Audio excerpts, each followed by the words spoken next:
So dito tayo sa ating Schedule 1 for graduated income tax rate. Yung sales natin is ayan, 145,775.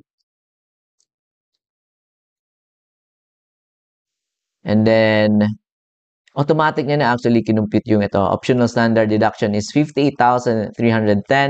Check natin if tama yung computation natin. Yan, 58,310, and that would give us itong 87,465.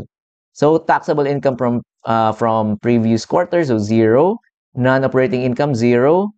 Ito amount received in GPP, 0. So total taxable income natin is 87,465.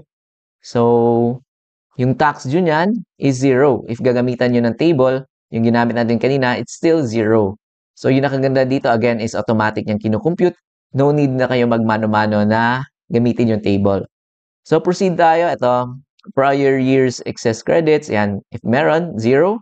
Tax payment previous quarter, 0. Creditable tax withheld previous quarter, 0. So dito tayo sa 2307 for this quarter. Yan, may 2,000 tayo. Same kanina. So that will give us itong tax overpayment na 2,000. So balik tayo sa page 1. So same lang, 'di ba? Tax due natin 0. Ayan, may tax credit tayo na 2,000. So yung ating overpayment is negative 2,000. So pag overpayment, wala kayong no need to pay. So yung 2307 na ginamit nyo dito, okay, carry forward naman ninyo yan sa next quarter.